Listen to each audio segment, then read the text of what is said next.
It's a Tuesday night here in the world of professional wrestling, which means NXT is live and happening right now, but so is this show.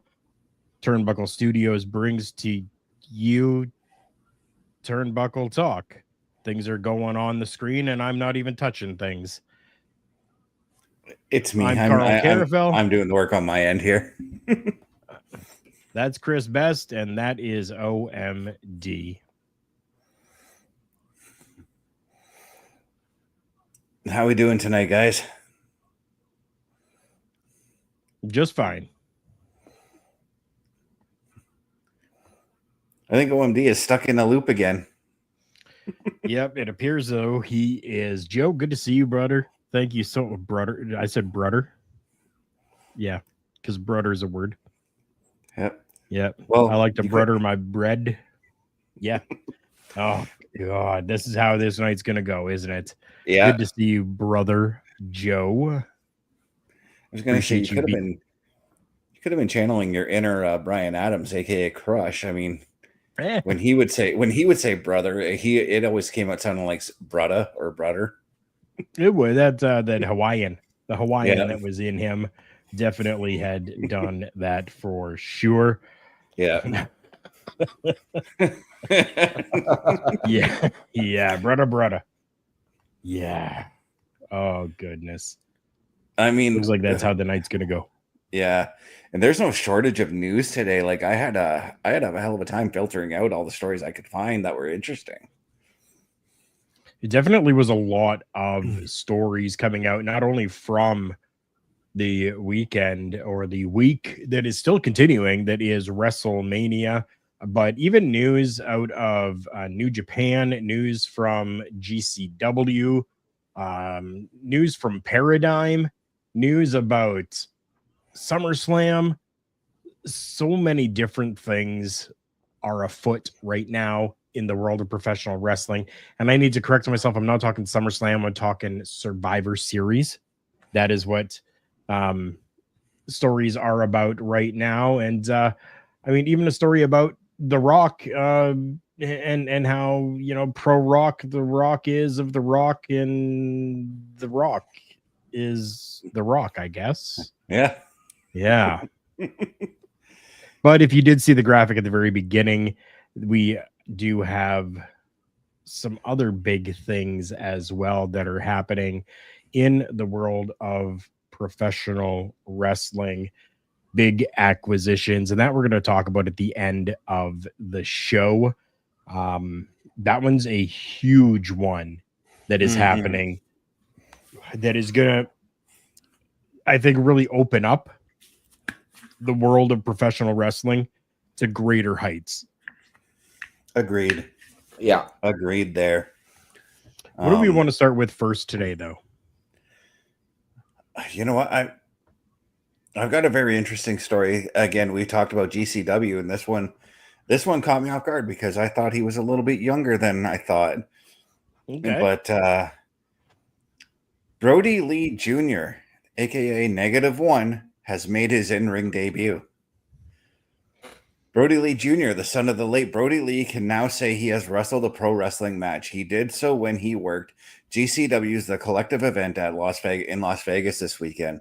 He was brought out as a surprise by Chris Bay as the final entrant in the Cluster Battle Royal.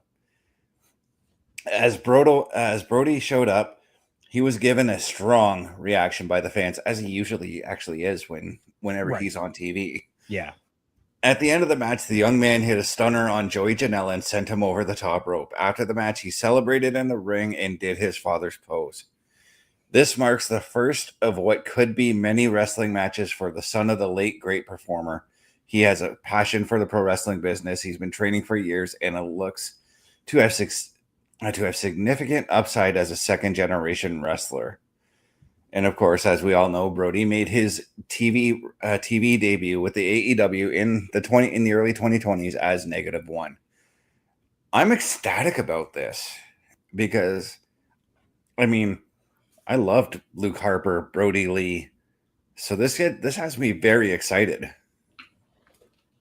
I'm definitely excited about it as well. And I mean, just like yourself, I didn't think that he was old enough really to do this or to be Mhm. in the professional wrestling realm. But I guess uh, it's possible that waivers were signed off on. Um, Yeah. you know, it's it's Yeah. it's it's it's possible that that happened because I'm trying to find right now, but I'm not finding anywhere that I could find his actual age. Um, Mhm. the most the clearest that I can really kind of find is that when Brodie passed away, I believe it says that he was 8. Yeah, before his father's death. I'm reading here. Brodie Lee's 8-year-old son was signed to an AEW contract. I'm just clicking on that news source right now from Yahoo Sports and trying to see if I can find it. It shows 2020. Yeah, so that would put Brodie Lee Jr. at 13 years old. It's a little bit young, but I'm excited. I'm intrigued still. I'm excited, but I guess we can't really complain about that because I mean, look at Rey Mysterio for instance. He debuted when he was 15. Um, Right. Yeah, and then I again, mean, that's we can say different circumstances though, mhm.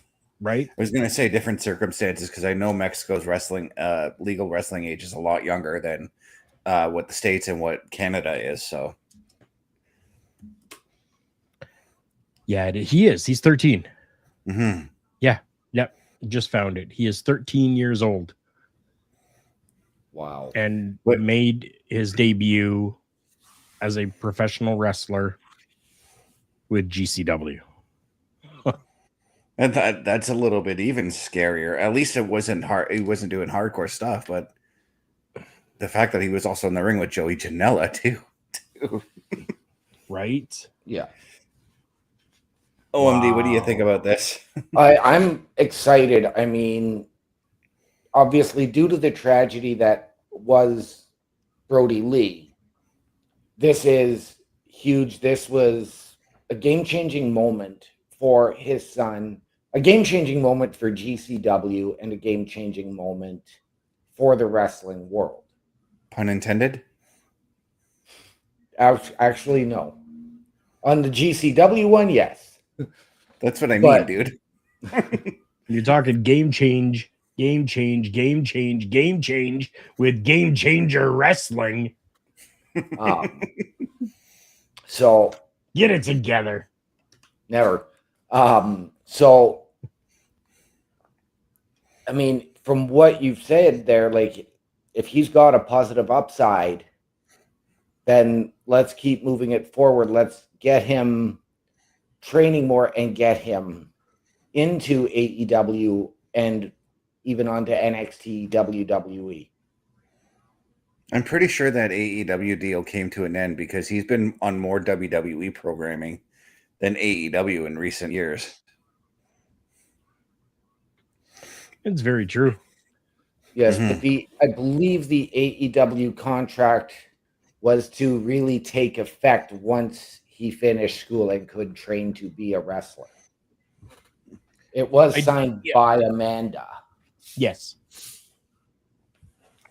Yeah, 100%. That is correct. That is what was there, what was stipulated for sure.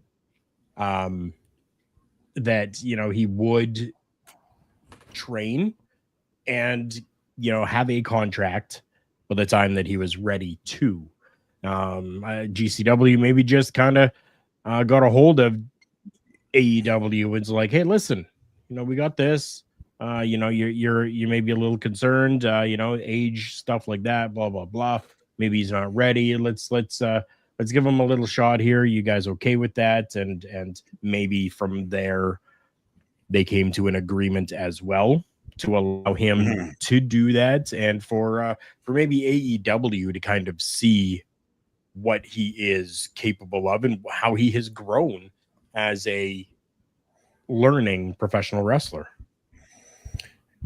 that makes a lot of sense. I mean, like, because that's the thing that I'm thinking AEW was looking for, is that, yeah, okay, we're gonna have this young man go and train, but he's gonna come back. We're gonna get ourselves a seasoned wrestler by the time he's ready to join our roster. Right. For those that don't know, I believe the legal age in North America as a whole, or in the US and Canada, I should say, I believe it's 18, if I'm not mistaken, correct? Correct. Yeah. 18, 16 with parental consent. Yes. Yeah. Waivers signed, 16 parental consent. Yeah. But the reason I thought Brodie Lee was so much younger was because I still see that little boy that was in the ring when for the Brodie Lee episode. When I think of him, I don't see him as a teenager now, you know? Right. It's so true. It's so true. And I mean, unfortunately, time kind of just goes by at times. It just flies by. Yeah. Sure that it does. So yeah, that's where we're at right now anyways, with Brodie Lee Jr. Or he had come out to a graphic that actually said Luke Harper at the show. Yeah, I'm seeing clips of it right now. And he actually had come out and behind him actually said Luke Harper. So yeah, who knows? It's that's very interesting as well, considering the Luke Harper name is a WWE entity, correct? Yes, and this was at the same show, I believe, where the WWE ID tournaments were taking place as well. Yes. Okay, so if that's the case, makes sense. Get it. Get it. Good for Brodie Lee Jr. Interested to see. I mean, from what I did see, the kid's all right. He may need to, you know, in the next couple of years, make sure that he's hitting the gym a little hard and get himself to a point where he's got that size, he's got that look to him. But other than that, kid didn't do too bad. That's good to hear. That's good to hear.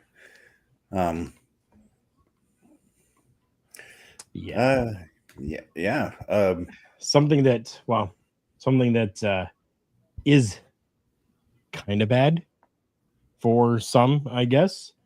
Not throwback. Throwback's not bad at all. He says, "What's up, guys? Hyped for PAX East. Adam Cole, baby, just announced he will be at PAX East. Holy shite." Yeah, you still haven't messaged me. You need to message me about that so we can get a little bit more info on PAX East, please. I want some info on that. And you know what, Throwback, maybe I'll add you into one of our group chats that we've got over on Facebook Messenger, and that's a good thing. Yeah, it's the Penny Arcade Expo. It's a video game conference that they usually do more for the independent game developers, and they'll usually bring along like guys like Adam Cole and all that too, who are it is designed for indie video games, but it's also like nerd culture as a whole. That's what the expo is. Gotcha. I still maybe want to take a look and get a little bit more info for sure. And yeah, Throwback, I think I'm going to add you into one of our general chats, and we can have you in there. We can all just shoot the shite back and forth. Brodie Lee, good thing.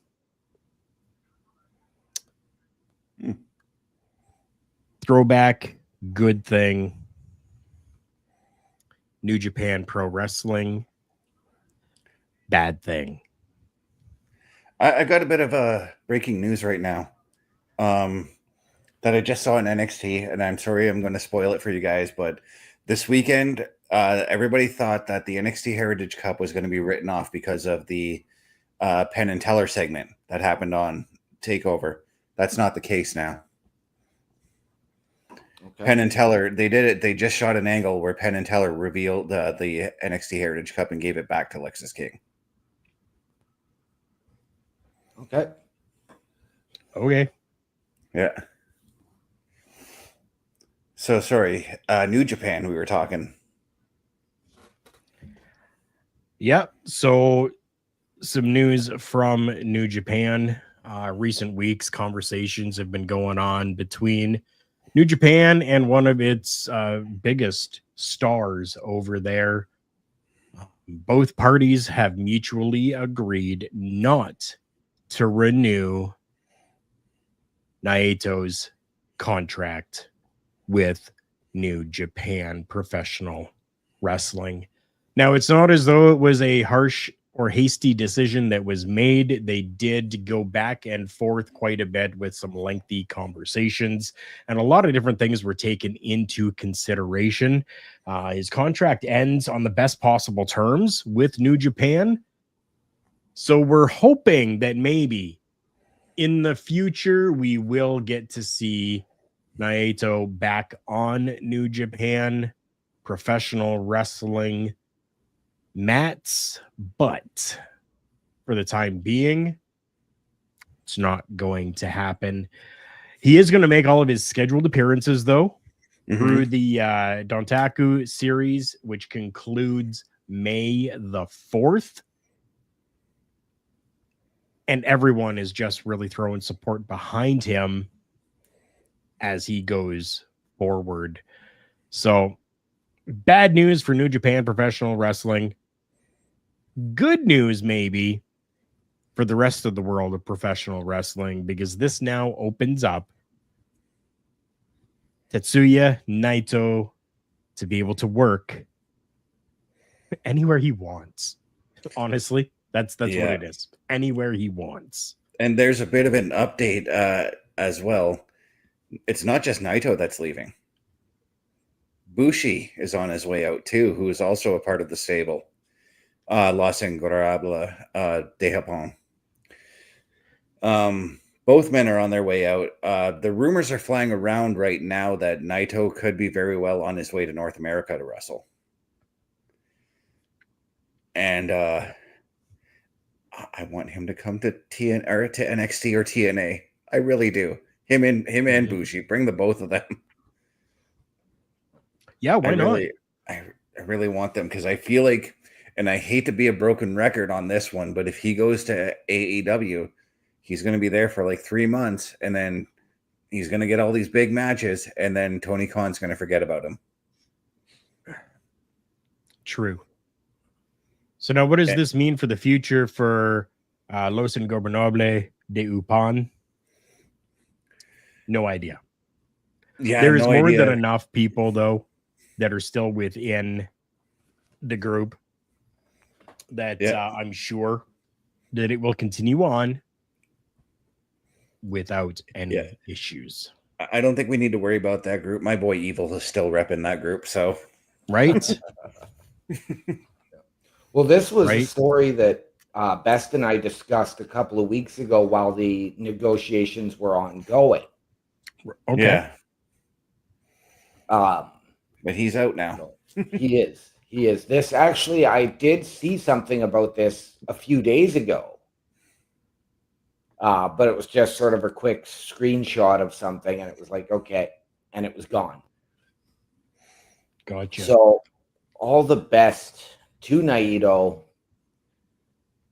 I do see him likely going to AEW because of the Forbidden Door that they opened and their partnership with New Japan.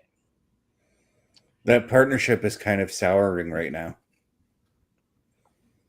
It's hitting a rocky road as we speak.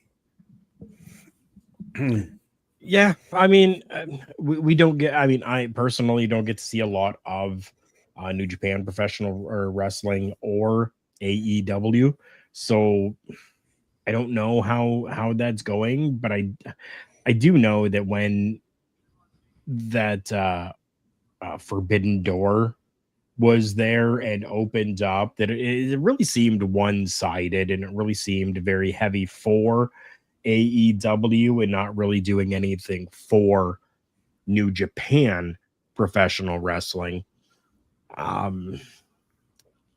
Would it be cool to see Naito go, anywhere in North America? For sure. Mm-hmm. I'm hoping that they can maybe get a couple other people to come in for Los Ingobernables de Upan.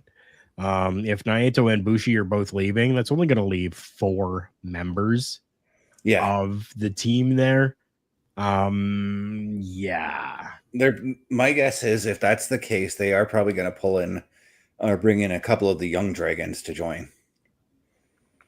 The Young Dragons, for those who don't know, are they're trainees that are coming out of the New Japan dojo, both the LA and the Tokyo one. They don't necessarily have a gimmick, but eventually they develop that gimmick, and they develop that gimmick via joining the various stables, whether it's Los Ingobernables. I can't pronounce that middle part, so they have on. Ingobernables. I still won't be able to pronounce it, whether you repeat it to me or not. It took me a long time as well. Yeah. Los Ingobernables de Upan. Because it's kind of weird the way New Japan treats their stables, right? Like they kind of treat the stables almost as if they're their own companies. Mm-hmm. Yep. So I feel like that's what's going to happen is they're going to take in a couple of the Young Dragons, which I said, like they're the trainees that are coming out of the New Japan dojo, both in the LA dojo and the Tokyo dojo. And they'll probably just bring a couple of those guys in. I'd definitely be okay with that. No reason why they can't. Mm-hmm. Now you got factions that are within New Japan. There's a lot. You got Hontai, you've got the House of Torture, you've got TMDK, you've got the United Empire, you've got the Bullet Club War Dogs.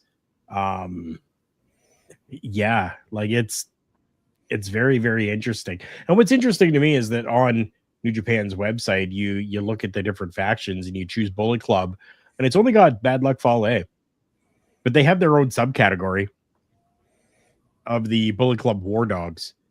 And that's because within New Japan, you've got the Bullet Club and Bad Luck Fale, OG. Yep. But then you've got the War Dogs, and like you've got, the Bullet Club that's running over in AEW right now, right? Like you've got the Bullet Club that's all over the place, all these different ones. And the one in New Japan, they're calling them War Dogs. And I'm very happy that my friend Chase Owens is still there. Still has his contract with New Japan, and always taking a look and always seeing his travel schedules and stuff like that, and seeing when he's back home and when he's going back over.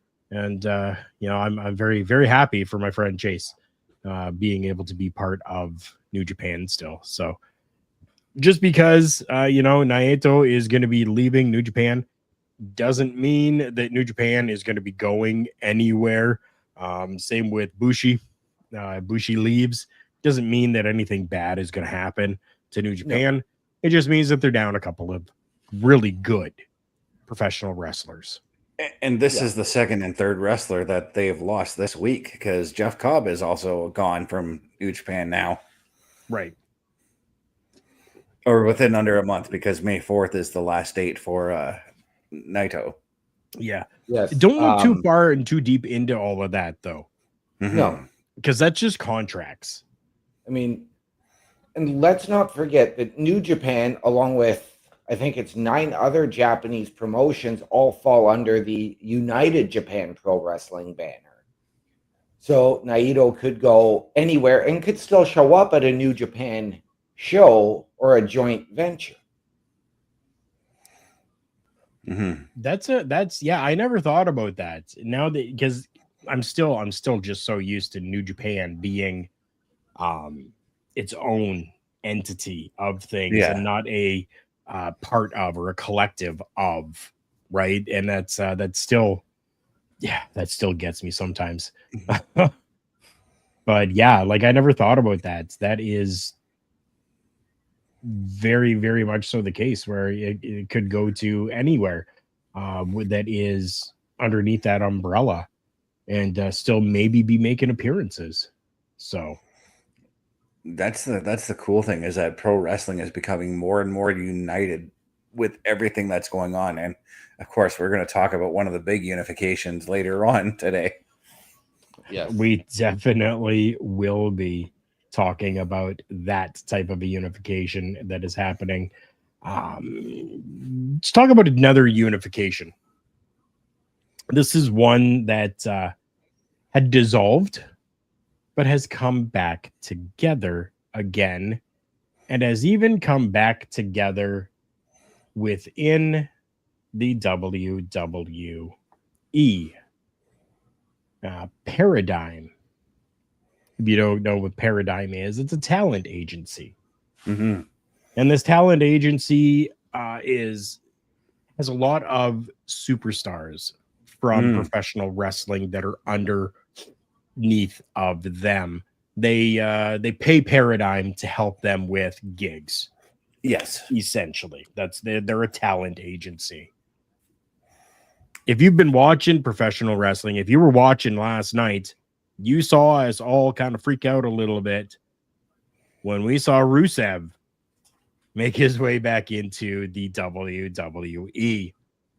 Paradigm has actually issued a statement on Rusev's return. Yes, he was working in AEW underneath the name of Miro, and he has signed a 2-year contract with the WWE.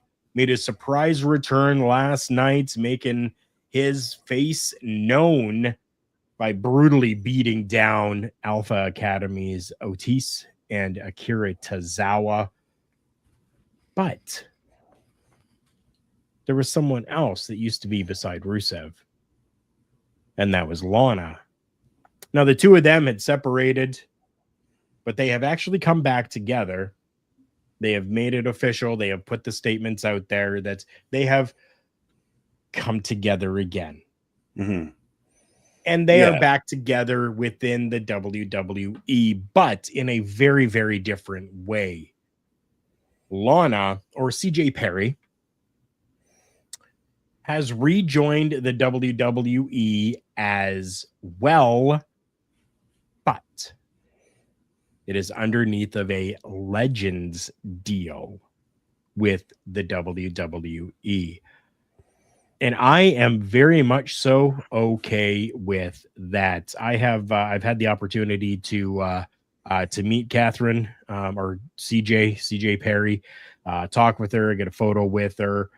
She was a very, very cool person to meet. And I'm very, very happy that she is back within the WWE underneath of a Legends deal. That's fantastic.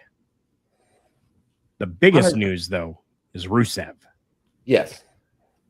100% with you there. I'm glad to see Lana back as well under the WWE umbrella. We know that it's going to mean, potential action figures, potential merch if she decides to sign a talent contract again. Right. Video game appearances, probably. Legends deal is merch too. So. Would you say, Mr. Best? I said when you sign a Legends deal, you get merch with it as well. Oh, yes. So, but yes, and I mean, all of us are very happy that we are celebrating Rusev Day once again. Oh, yeah. I never stopped celebrating Rusev Day. Every day is Rusev Day. Yep. I'm so jacked that Rusev is back. He was just the Bulgarian brute. I mean, like, he's one of my favorite dudes. I've always liked those bigger European guys. That's why I'm a huge fan of Gunther. I wasn't too keen on Lana coming back. I will flat out admit that. When I found out it was just a Legends deal, I was like, okay, I'm actually okay with that. Because I don't necessarily want her on my screen. I kind of want to see how Rusev does on his own. Okay. Yeah, I can appreciate that for sure. Yeah, 100%. Yeah. I would be okay with Lana returning to my screen if they're giving her the reps and learning with, let's start her at Evolve and then move her up into NXT. Okay. And to be fair, like you mentioned, OMD, you mentioned video game appearances. I would be okay with her, again, appearing as a manager, not necessarily as a wrestler, as a legendary manager that you can pick in the game.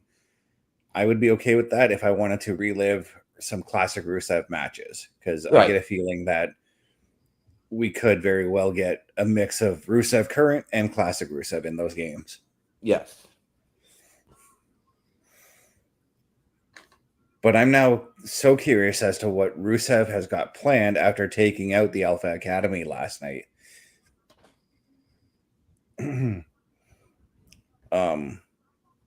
But this is also unprecedented, right? That the Paradigm Talent Agency, that somebody would come out and reveal the contract deals like this fast. I've never seen anything like this.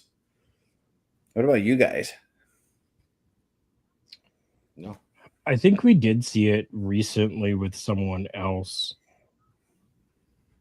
I can't put my finger on who it was, though, but I remember maybe it was Mercedes Moné. Maybe.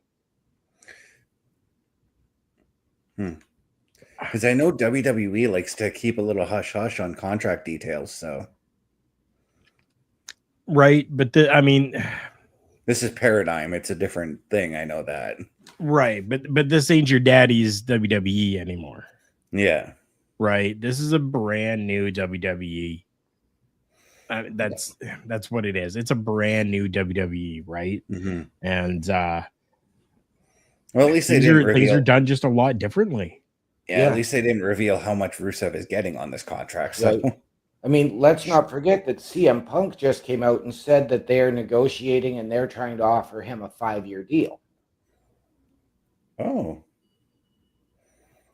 I'm saying, okay, because we have a return on NXT tonight.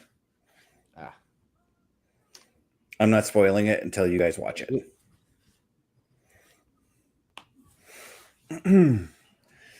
But yeah, like I said, it just feels unprecedented to me because this was a little bit fast given the fact that Rusev only debuted yesterday. But again, also, how long have they been working on that deal? That's the other question, because Rusev has been away from AEW for well over a year now, I think. Right. Yeah, like September of 2023 was his last match. Mm-hmm.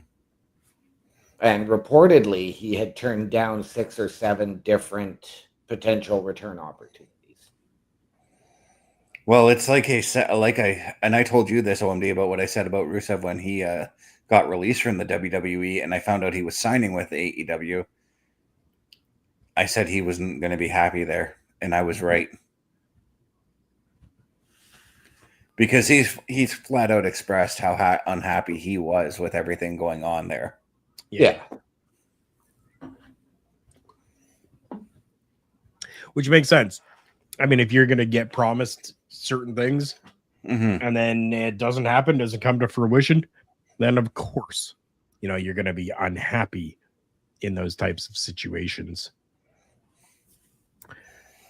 Something that's making the WWE very happy, and even the surrounding areas of San Diego very happy, is that in 2025, November the 29th,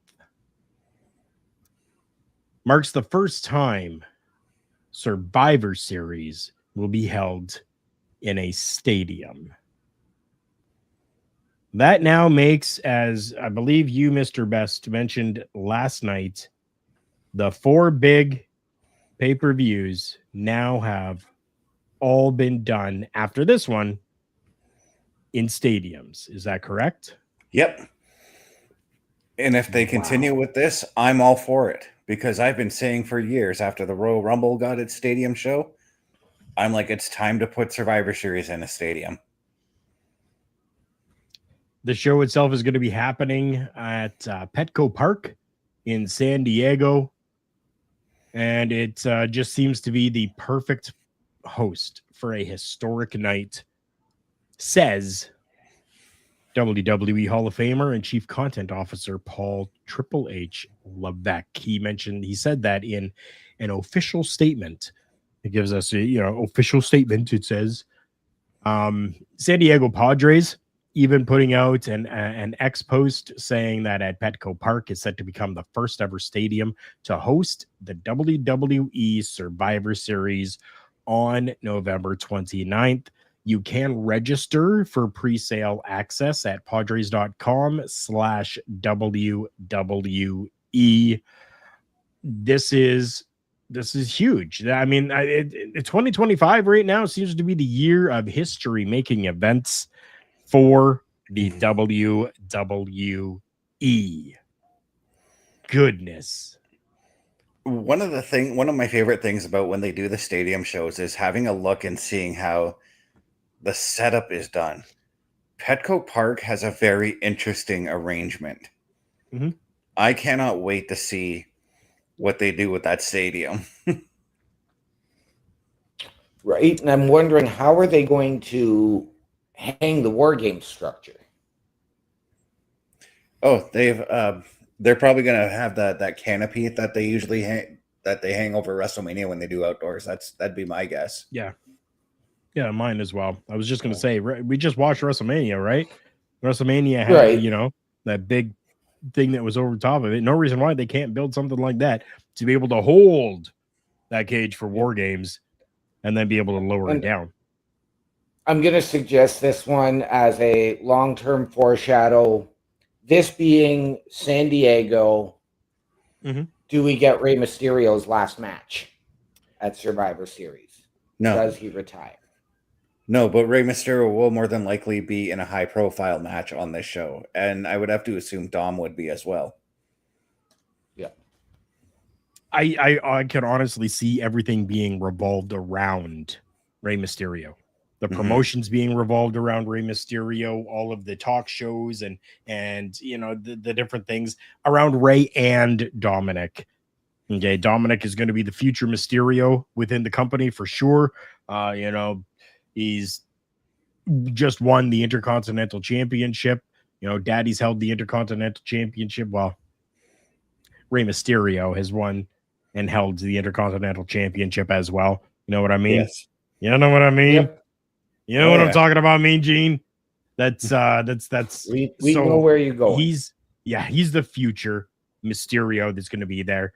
So it would just make sense to build around the Mysterios who are from San Diego, right? Yep. And if they don't, bad on them. But I don't see them not doing so. Gonna make another bold prediction here.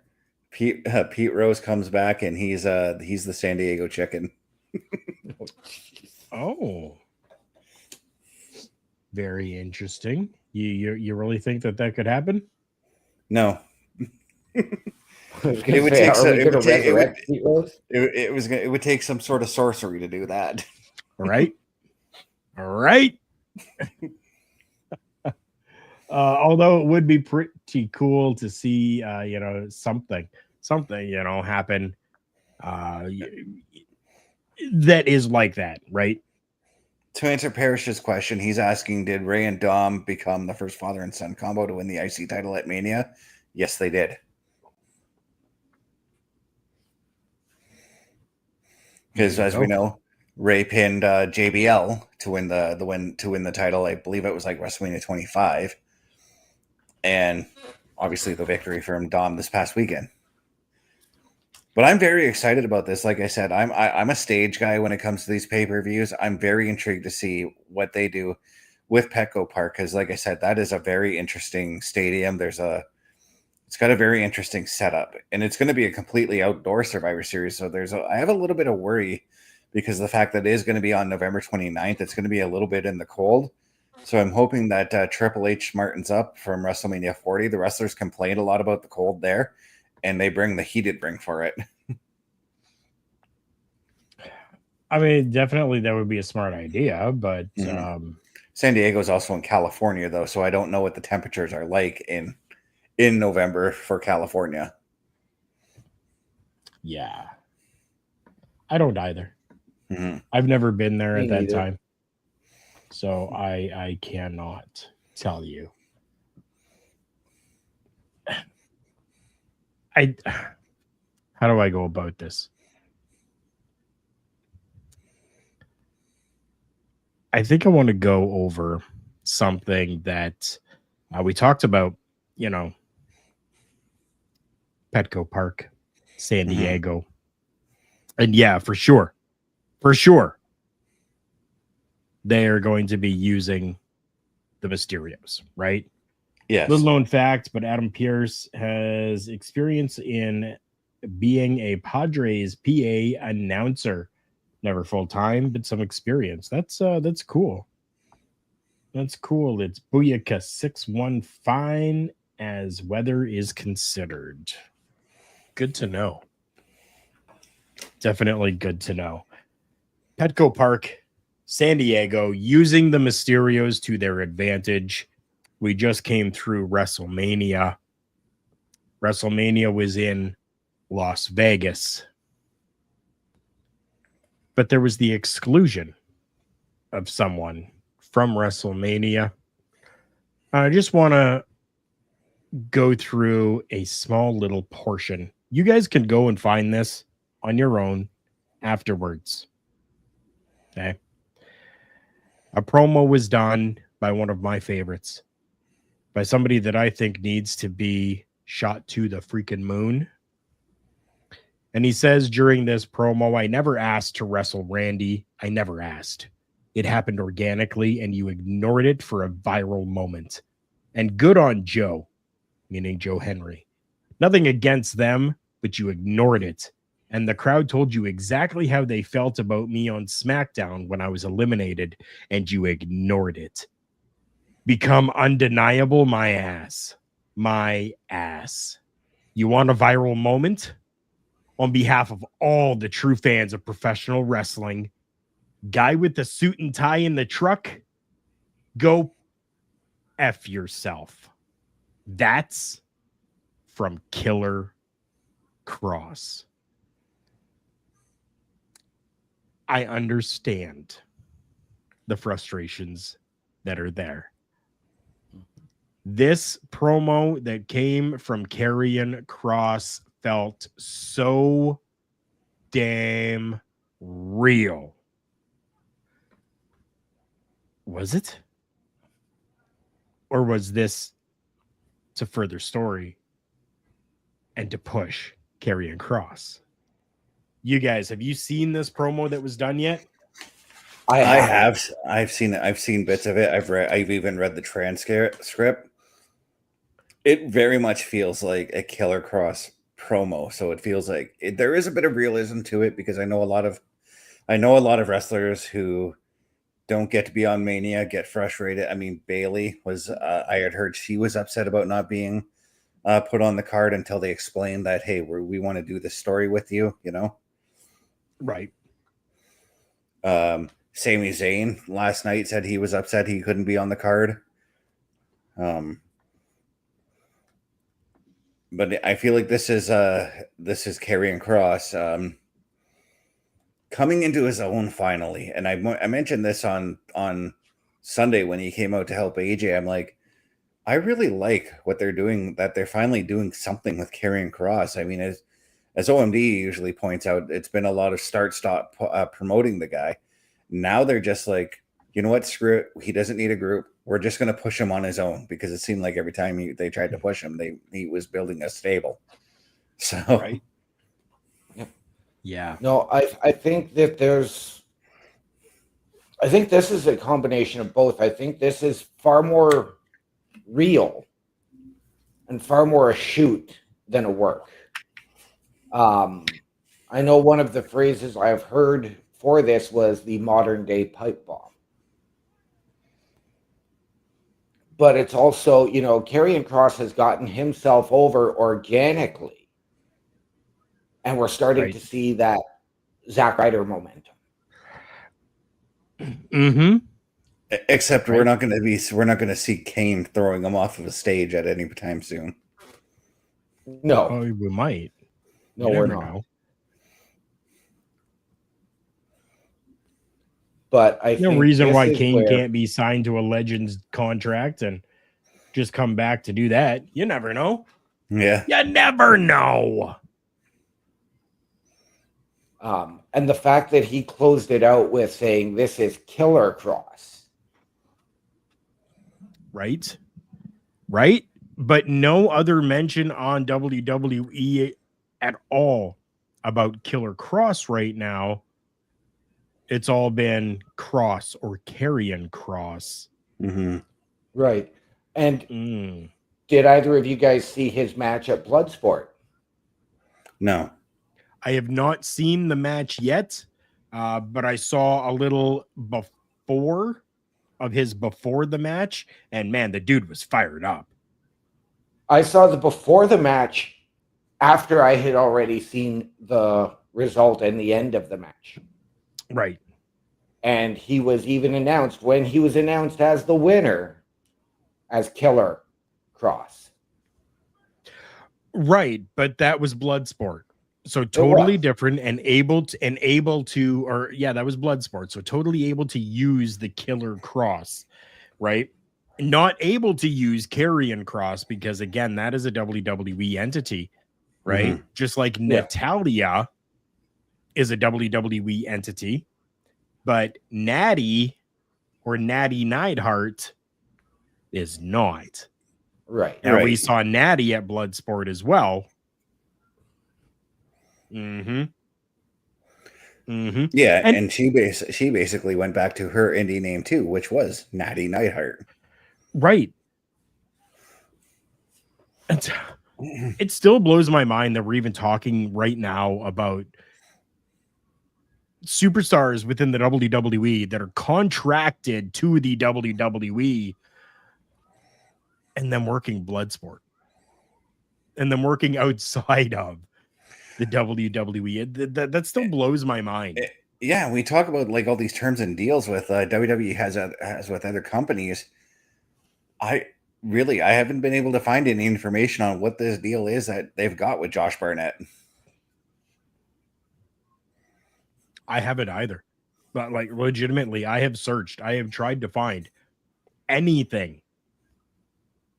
I can't find anything at all. It is weird. Anyways, that's kind of what I wanted to go over today, and I appreciate you guys indulging me for a moment to talk a little bit about Karrion Kross and what I really, really hope is going to be a meteoric rise of Karrion Kross within the WWE. I think there's only a couple more things for us to go over here tonight, including our showstopper. I've got something about, we talked about The Rock. Do you guys have anything else? No, because we haven't talked about The Rock yet. And The Rock, as we know, he was missing from WrestleMania. He actually gives his explanation why. He was only supposed to be there for Elimination Chamber, according to this. As we got closer to Elimination Chamber, they were kicking ideas around. The next question is talking to John. He's discussing about how the heel turn came to be. I'm trying to actually get to the point where so he says, I did feel and I made the call. I don't want to be involved in it. Let the final boss step back into the shadows. Let all the spotlight go to John and Cody, he said. Let's not make it about Cody's soul or John's soul.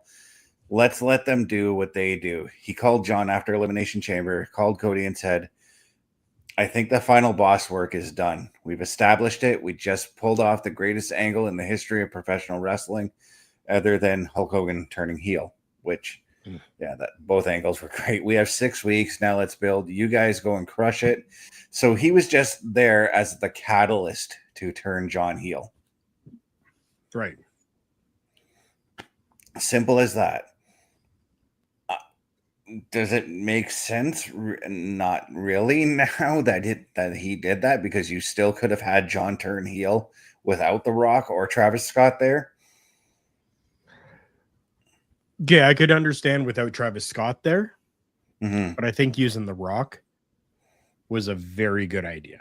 Yeah, it was, but there were, again, there are other avenues that you could have explored with that, but The Rock and Cody's history definitely played a factor in that feud, or in that turn. Mm-hmm. Mm-hmm. It did. And I mean, we had heard, going back so far as even pre-Elimination Chamber, that The Rock may not be available or may not do WrestleMania. For me, I was, we all know where I stand on The Rock, so I didn't miss him not being at WrestleMania. Right. I think that last year he tried to completely overshadow WrestleMania with what he was doing.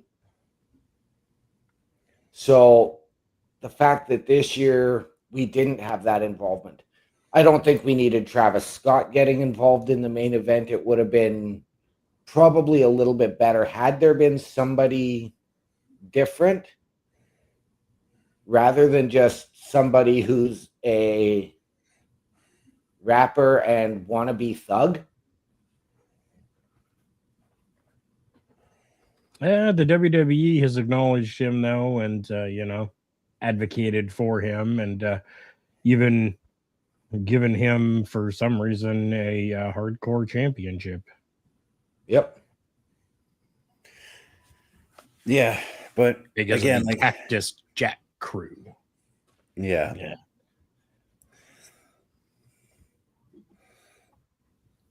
But I mean, after that Mania finish, it got me thinking on, like, why did we need The Rock to be there? And thank God, I do thank The Rock for giving us an explanation, letting us know that he was just simply the catalyst to jumpstart the feud between John Cena and Cody. Yeah, and I think, honestly, for me, I think that it was absolutely perfect. Again, when it comes to professional wrestling, we have to have the inclusion of some of these older stars to be able to get everyone together and on board. For somebody like myself, I'm still, kind of in a stage where I'm good. Whether I'm seeing Shawn Michaels, Triple H, The Rock, Stone Cold, Bret Hart, I don't care. If I'm seeing, Jake the Snake Roberts, $1 Million Man, cool, amazing, awesome, Typhoon. Love you, brother. Love you. Or I'm seeing, from the Legends of the Future Greats. If I'm seeing Shiloh Hill, or if I'm seeing Dom Mysterio, or if I'm seeing the newer stars that are all coming out. For me, I love all of it. Yeah. And I think I always will. But we get a lot of the society today that kind of pulls back and pulls away from, professional wrestling at times. And who's there to bring them back? Well, we're looking at these older stars. So these stars from the Attitude Era and before the Attitude Era, you're going to have those guys that need to kind of come in and be there for a couple of weeks to help build something to go for these younger stars afterwards, right? And maybe you're onto something, and maybe The Rock wasn't really needed for this. Now, considering that we've got, John Cena as the 17-time champion, and then we've got now Randy Orton, it seems that the two of them are going to feud, and we're still looking at older generation of professional wrestling, but that doesn't mean at all that we can't have, the inclusion after that feud or whatever happens there, that now we're pulling in the younger, but we're still including the older stars that are still keeping the older generation interested and invested in the product Yeah. While still building the younger stars that we're going to continue or hopefully continue to follow even after these other stars are gone. Yeah. And now that, like, as you were saying that, it popped in my head. Look how many times, even after Hot Rod, Roddy Piper retired, look at how many times did they use Piper's Pit and Roddy Piper to fuel a feud. Even in the 80s, I mean, Hogan and Andre, the Piper's Pit was the start of that feud. Yeah. Yeah. I want to see the Heartbreak Hotel come back. Just saying. Just saying. Just saying. Did you I'd see be okay with the that too, footage? actually. Did you see some footage from over the weekend of Shawn Michaels going and laying on the bed in the Heartbreak Hotel? No, I didn't see any of that. Why didn't you send any of that to me? You know I work my ass off all the time. I don't get the opportunity to just scroll the socials. Yeah, you know, we were all busy working with WrestleMania over here at Turnbuckle Studios. Oh, that's true. My bad. My bad. No, I was directing towards OMD because he had the weekend off. So, oh, and I do want to give a shout out to my nephews who happened to be there, care of Make-A-Wish. And from the pictures I have been sent, they had an absolute blast. They got to meet, as we like to refer to them, Casey Squared. Oh, jealousy. Oh. They had fun, like arm wrestling and chatting with A-Town Down Under. Right. 2 surprising moments on NXT, by the way. Bret Hart greeted them at the airport. Oh, nice. They got their intro. My one nephew who was there, it was his Make-A-Wish, was in the Make-A-Wish program package at the start of Raw last night. He was the one that fist bumped where we saw Braun Strowman's arm. Yep. And he got the fist bump there. That was my nephew. Nice. They were presented with a championship belt from Tiffany Stratton and Braun Strowman. Oh, very cool. Like to keep? Yeah. Yeah. Oh, nice. He got it autographed by Cody. Very cool. They had Charlotte was there. There's a picture of all of the Make-A-Wish with Charlotte. Huge grin on her face, despite what I was told was she was sort of meh about it, but the grin on her face in the picture was huge. There are pictures up on WWE.com of the Make-A-Wish, so he is on there as well. Nice. Very cool. Very, very amazing. WrestleMania week has been absolutely insane. Just like every single week here with Turnbuckle Studios. We have got a lot of different things that happen here, and we're just going to take a moment to show you exactly what happens. Turnbuckle Studios and the Turnbuckle Affiliation Program bring you the week of streams. All times are in Eastern Time. Monday nights you get the Locker Room Breakdown at 7 p.m., followed by the Raw Patrol at 8 p.m. Tuesday brings you the flagship show, Turnbuckle Talk, at 8:05 p.m. Wednesday we play games with the PlayStation Showcase at 8 p.m. Thursday we got total non-stop action with Brace for Impact at 8 p.m. Friday we game again with Unleashed, the Jessica Wilde story at 7 p.m. Following the game, join us for the SmackDown Security Detail at 8 p.m. The weekend brings you Saturday Night Gaming at 8 p.m. On Sunday be sure to catch the Chris Parrish podcast at 12:15 p.m. followed by the Boar's Nest at 8 p.m. Be part of the shows and join the chat every day. That is right. Every single day we have something going on. And if you want to see all of those, well, go to turnbucklestudios.org. Yes, that is turnbucklestudios.org.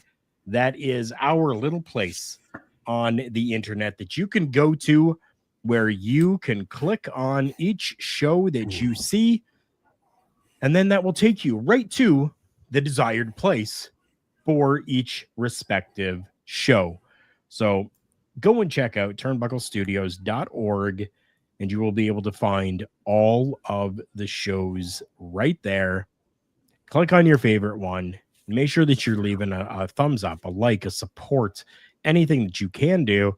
It's completely free for you to do so, but really does help us out so much. With that, guys, I think that it is time. We have finally arrived to our showstopper segment. On his feet.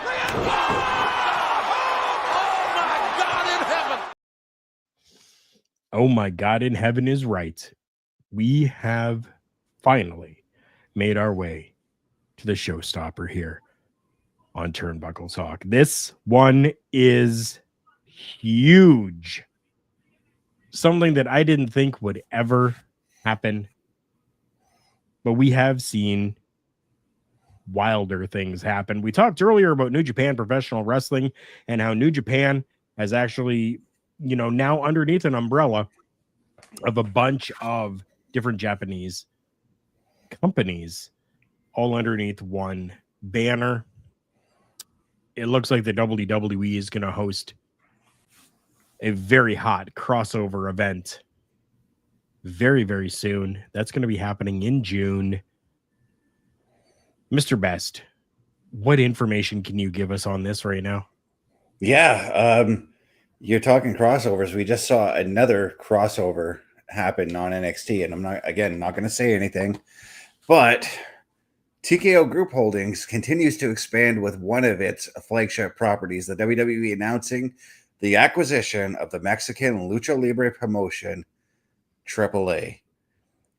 Gigantic deal right here. The deal was announced by WWE Chief Content Officer Paul Levesque at WrestleMania 41, which was held this past weekend in Las Vegas, Nevada, alongside Philippe's chairman, Alberto Feja, AAA's Maricela Pina, and Dorian Roldan Pina. Terms of the deal between the WWE and the AAA parent company, Philippe, were not disclosed, although the WWE says that the Pina family, which has led AAA since its founding in 1992, will continue to be involved. The promotions will host an event called Worlds Collide in Los Angeles, June 7th, with talent from both companies. A number of high-profile WWE stars have made their debuts in AAA, including Rey Mysterio, Eddie Guerrero, Penta. Lucha Libre is the style of wrestling that typically features masked wrestlers with a fast, high-flying format. AAA has a rich cultural heritage with some of the most passionate fans in the world, and it's an honor to work with the Pina family to embark on this journey, said Levesque. By bringing together WWE's global capabilities and AAA's amazing tradition, we look forward to an exciting future filled with new opportunities. This is gigantically huge. There's a lot in this article, so there definitely is a lot that is inside of that article. Thank you to Alex Weprin with the Hollywood Reporter for that read that we just did. We need to make sure that we're given those where they are supposed to be.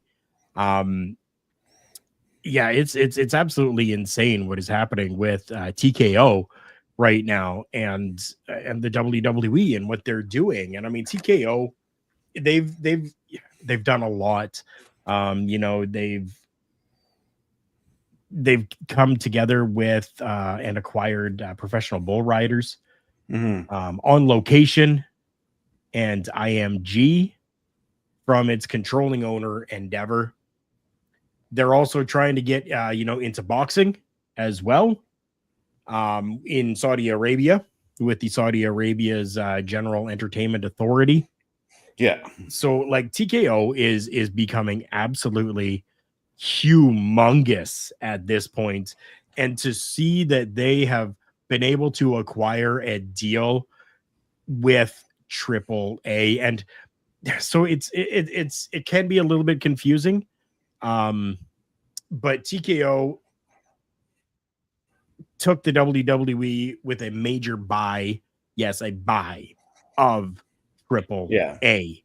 So it's not just that they're collaborating together, but from everything that I'm reading, it has been acquired. It has been purchased, but they are still keeping the Pena family there to lead AAA. Yes, AAA is still going to be running as its own entity, similar to the UFC, similar to the Professional Bull Riders Association. I'm tremendously excited about this. I'm more excited about seeing like the co-promotion for like especially when AAA does their annual Triple Mania. I'm very curious to see how promotion surrounding that event is going to look like, as far as like being on the WWE side or UFC promoting the event. I'm very curious about how that's gonna pan out. Yeah, I was gonna say, what is gonna happen with an event like Triple Mania? I'm sure it was still gonna continue, but are you going to now run maybe a platform or a PLE one night in Mexico for WrestleMania and one night in the US to combine both companies? Or again, are we going to see crossover for WrestleMania from AAA and crossover for Triple Mania? And and the other thing I'm thinking about too is there's a couple of talent down there that don't necessarily have a good relationship with the WWE. I don't expect that talent is going to be coming over to the WWE to do anything as far as cross promotion goes. Right. And you want to get paid, you put your head down and you go and do it. Yep.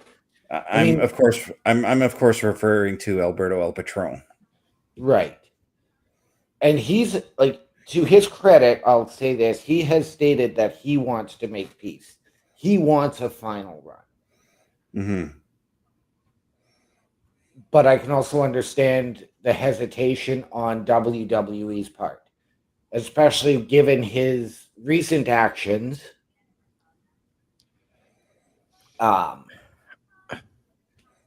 Which was getting himself banned from wrestling in Tijuana for 6 months. Mm-hmm. Stuff happens. Okay. Yeah. Whatever. Right? Again, you want a payday? You're gonna go and go and do it. You're gonna put your head down. You're gonna suck it up, buttercup. Yep. You're gonna go and do the show, and then you leave. It's not like he needs to. It's not like El Patron needs to be within the WWE for the next 14 years or anything like that. No, it's 1, maybe 3 appearances. Yeah. Who cares? Get over it. Get over yourself. And even for the WWE, they understand that people may okay. Hulk Hogan. Okay, that's all I need to say. Yeah. Hulk I mean, Hogan. how many times has his relationship with Vince gone rocky? Only for it to be repaired. Yep. Don't even need to mention anything further about it. All we need to say is the name Hulk Hogan. That's all you need to know. Yeah. Right? Hulk Hogan is Hulk Hogan, brother. Brother, Hulk Hogan, brother. And I do firmly believe that Triple H would be open to having conversations with El Patron about bringing him to do a show on NXT, because I fully expect that he will be on the card at Worlds Collide. But this acquisition is just, it came out of nowhere because of how often, like almost every day, you guys see it in our Turnbuckle Talk chat, almost every day I'm looking for wrestling news stories, and believe me, over the last month, 2-3 months, nothing of that sort has come to fruition for me. Right. Now we're looking at a situation where before they debuted the Starbucks order El Grande Americano, we were looking at Chad Gable going and doing a run in AAA to learn Lucha Libre, to further his storyline. That fell through. But I wonder if that's sort of where maybe these negotiations picked up. And the fact that Worlds Collide and Money in the Bank are going to run on the same day. Mhm. That's going to be really interesting, because are we going to get some AAA on the Money in the Bank show and not just the Worlds Collide?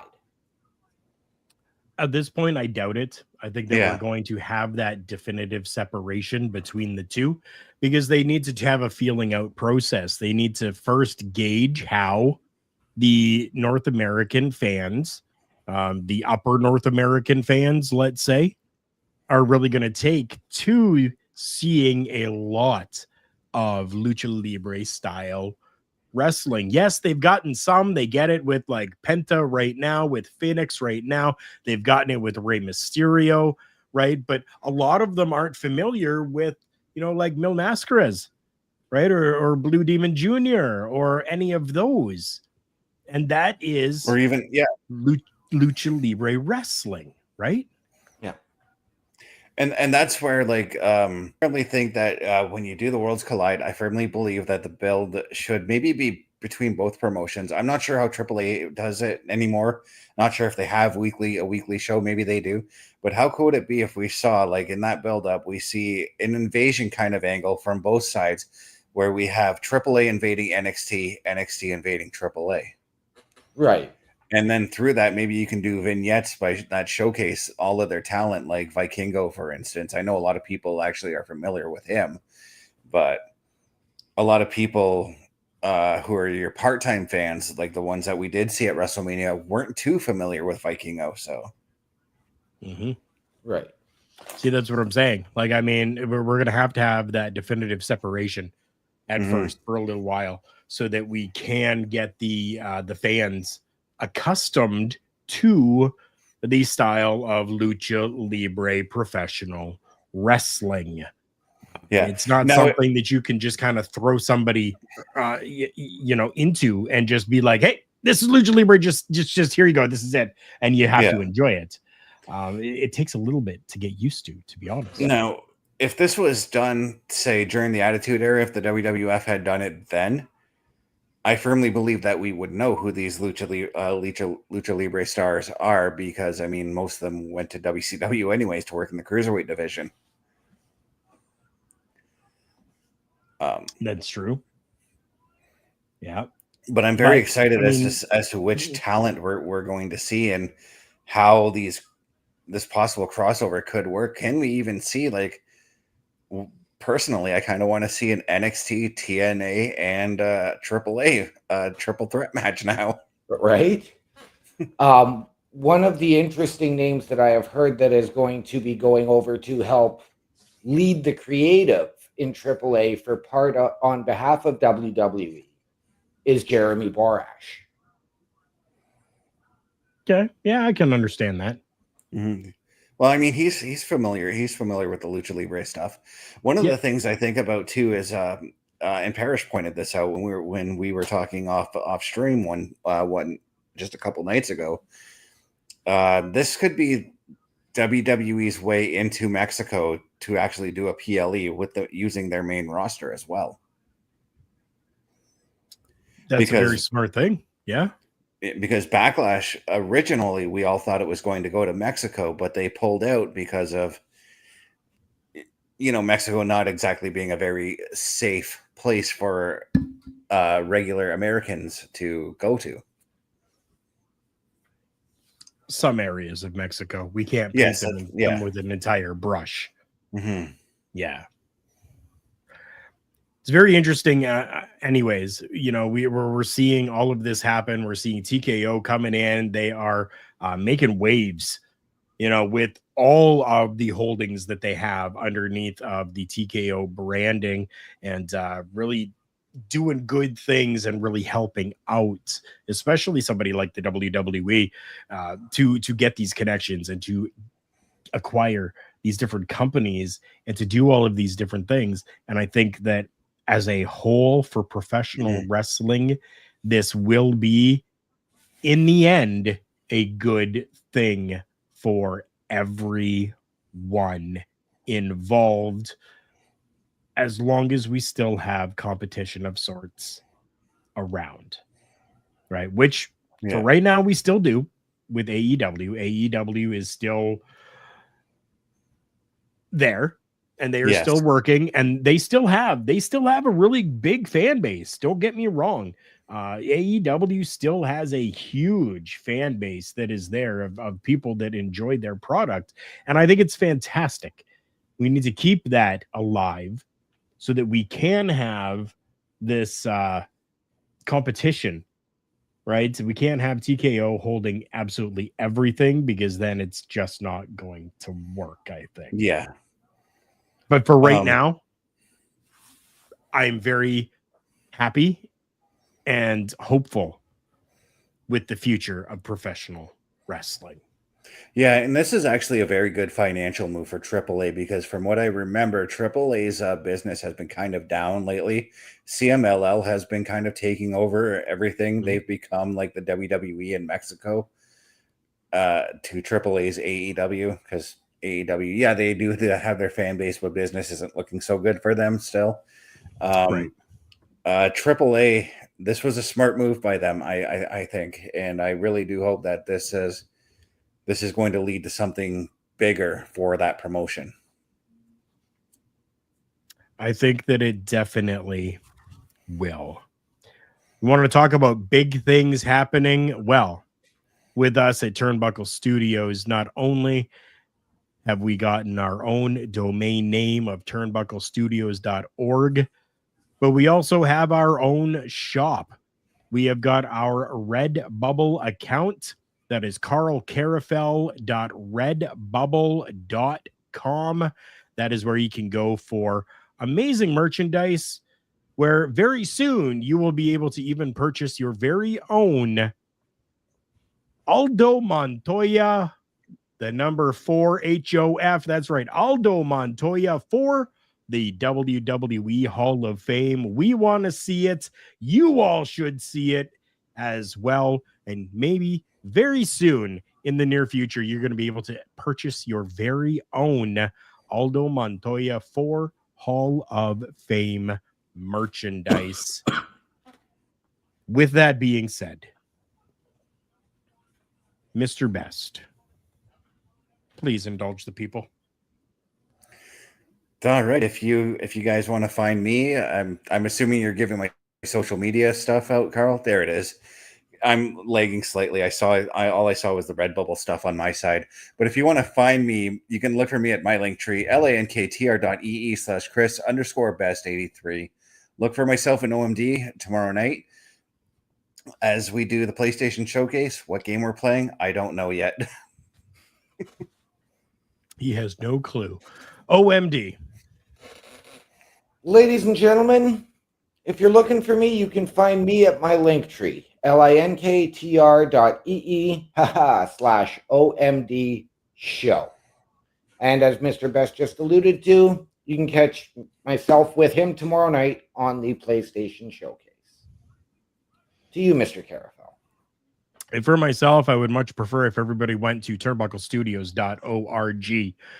While you were there, there is a section that says Meet the Team. Click on each one of their pictures and it'll take you to their respective areas on the internet. As well, below that, there is a email address.